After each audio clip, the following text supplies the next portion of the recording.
A very quick thing I want to remind you of. It's not that much the external perpetrators you need to look out for. Look more at the insiders who are treacherous, like Judas. Now, Judas was treacherous in an obvious manner by handing Christ over to the authorities. But let's go deeper with this. If, for example, let's say you're an Afro-American or from Afro-Hebrew descent or whatever label you want to use. If you're black and you're in a neighborhood and there is collective violence against blacks condoned by the community, and let's say you have those racists out there coming after you, they belong to the KKK, some even come in a police uniform, doesn't matter. Don't focus on those external perpetrators. Even though they are around, don't focus on them too much. Focus on your grandmother or your mom or your dad or your cousin. Focus on the people on the inside that have a loose mouth, that keep declaring negativity, that keep speaking doubt. Deal with them, not with external perpetrators, because those external perpetrators can only come close if they are permitted collectively. Now, I'm not saying that those perpetrators can't do harm individually, but collectively they can only continue with their hatred because the target group somehow enables them. If you have a community that keeps speaking bad about themselves all the time, keeps murmuring and complaining, what do? They generate negative energy. And that's collective witchcraft. And that mix of negative energy will attract predators. So if you are in a neighborhood and you're watching this, and in that neighborhood there is police brutality or there are KKK folks coming around and doing crazy, don't focus on them. Focus on those in the community that enable negativity. And make plain onto them you don't put up with it. Now I'm coming to you individually. Okay?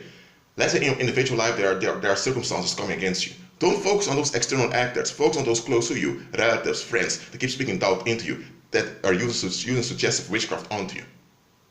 If, for example, you have a mother or a father, any one of your parents, that say bad stuff about you, want their own kids, just cut off that parent and make plain onto him or her you don't take that.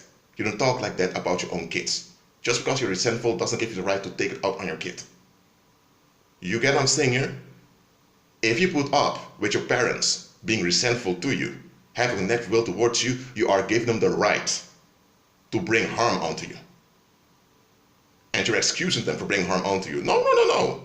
Not going to happen. Forget what pagan Christianity taught you. Forget how they twisted scripture and taught you that parents have to receive unconditional acknowledgement by their kids, no matter how evil and reprobate they are. I'm telling you, don't focus on the external perpetrators. Look at those on the inside that enable the external perpetrators. Those are far more dangerous than external perpetrators. Don't you know that a lot of people died at the hands of external perpetrators only because those external perpetrators were empowered by suggestive witchcraft of those close to the victims? I'm telling you, stop focusing on external perpetrators and evaluate those close to you, those around you. I did that and I continue to do it. And some of those people close to me that used to be very deep involved in suggestive witchcraft, they're now repenting slowly. They're now realizing, hold on a minute, we can't continue to do this, this is BS. And they know with me, they don't come with that suggestive witchcraft thing. They don't come with negative suggestions just to relieve themselves. Because I say halt, I say ho, not going to happen. A lot of folks want to have boundaries. They want to have imagined limitations they enforce just to feel good about themselves. I don't do that. I look at the reality. You can't have people around you enabling danger, yet you focus so much on the external actors that deliver the danger. Look at those that enable it. Look at those that finance it. Look at those that energize it. If there is a gang in a country that's kidnapping people and they commit arson, all of that, that gang needs to purchase their supplies for supplies to commit arson. So the police are going to think, okay, hold on a minute. If they're committing so much arson, where do they get the materials for committing this arson? How do they travel around?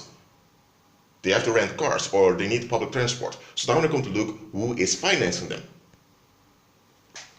and where they purchase all their goods. And if you, in some fashion or form, are contributing to them committing all those crimes, you're in trouble too. You're to be held responsible for all the harm they did because you enabled it. That's how it works in the pagan judicial systems of this world. They're practical. Yet, you have people that claim to follow Christ and not practical at all. Okay, I'm going to close this video now, but let me remind you of this. Stop focusing on external perpetrators.